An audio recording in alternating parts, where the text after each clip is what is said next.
Hello বন্ধুরা, আজকে আমি আবারও তোমাদের সামনে নিয়ে চলে এসেছি একটা খুবই মুখরোচক খাবার, যেটার নাম হচ্ছে ঝালমুড়ি, যেটা তোমরা বাসে, ট্রেনে বা কোনো মেলাতে নিশ্চয়ই খেয়ে হবে। তো চলো বন্ধুরা, আজকে আমি বাড়িতেই বানিয়ে দেখাচ্ছি তোমাদেরকে ঝালমুড়ি। বন্ধুরা, আমার আজকের যে ভিডিওটা আমি বাংলায় বানাচ্ছি, কারণ আমার অনেক বাঙালি ফ্রেন্ড রয়েছে, তাদের জন্য স্পেশাল। তো চলো বন্ধুরা, দেখে নিই এখানে কী কী নিতে হচ্ছে। তো এখানে দেখো বন্ধুরা, আমি নিয়েছি শসা কুচি, টমেটো কুচি, পেঁয়াজ কুচনো, নিয়েছি চানাচুর, কাঁচা লঙ্কা, একটু আদা ঘষে নিয়েছি, এখানে সেদ্ধ আলু যেটা আমি ছোট ছোট করে কেটে নিয়েছি। তো চলো বন্ধুরা, আরও দেখা যাক। তো এখানে দেখো বন্ধুরা, সব রকম উপকরণ যেটা আছে তোমরা নিজের হিসাবে নেবে। এখানে দেখো বন্ধুরা, আমার মায়ের হাতে তৈরি করা আমি আচার নিয়েছি, আর আচারের তেলটাও নিয়েছি। ঝালমুড়িতে কিন্তু আচার আর আচারের তেল খুবই সুস্বাদু বানিয়ে দেয়। তো চলো বন্ধুরা, ঝালমুড়ি বানানোর জন্য মুড়ি চাই, তার জন্য আমি এখানে বড় গামলায় মুড়ি নিয়ে নিয়েছি। এরপর আমি ওর উপরে দিয়ে দিচ্ছি শসা কুচি, টমেটো কুচি। তো দেখো বন্ধুরা, শসা কুচি, টমেটো কুচি আমার দেওয়ানো হয়ে গেছে। এরপর ঘষে রাখা আদা, কাঁচা লঙ্কা, পেঁয়াজ কুচি, চানাচুর, সেদ্ধ আলু, কেটে রাখা যে সেদ্ধ আলুটা আছে, সব কিছুই আমি দিয়ে দেবো। দেওয়ার পর আমি এটাকে আস্তে আস্তে হালকা হালকা হাতে এটাকে ভালোভাবে আমি মিক্স করে নেব। তো দেখো বন্ধুরা, সব কিছু দেওয়া হয়ে গেছে। এরপর আমি হালকা হালকা হাতে এটাকে মিক্স করে নেব।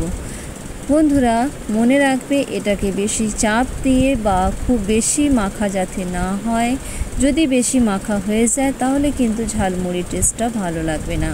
বন্ধুরা, এখানে আমার কাছে নারকেল ছিল না, তোমরা চাইলে এখানে নারকেল ব্যবহার করতে পারো, এটাতে আরও ভালো লাগবে।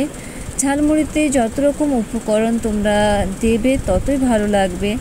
তোমরা এখানে ঝালটা নিজের হিসাবে নিয়ে নিও। যদি তোমাদের কাঁচা লঙ্কার ঝাল পছন্দ হয় তাহলে কাঁচা লঙ্কার ঝাল নেবে।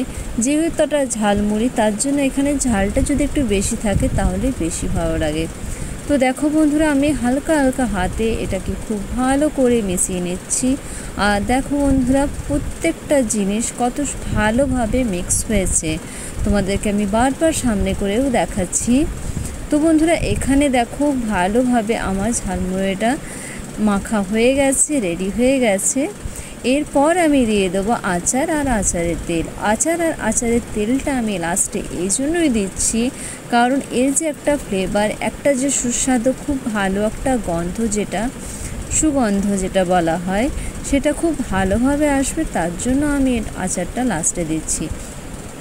তো বন্ধুরা, এখানে দেখো আচারটাকে আমি হাতে করে একটু ভেঙে দিলাম, যাতে পুরো ঝালমুড়ির মধ্যে ভালো করে মিক্স হয়ে যাবে।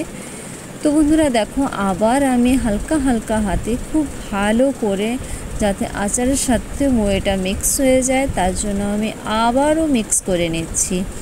তো বন্ধুরা, দেখতেই পাচ্ছ কত টেস্টি লাগছে। আর এই জায়গায় আচারটা দিয়ে দেওয়ার পর ঝালমুড়ি হয়ে গেছে এখানে রেডি। তো চলো বন্ধুরা, দেখা হবে আবার নেক্সট ভিডিওতে। এখনকার জন্য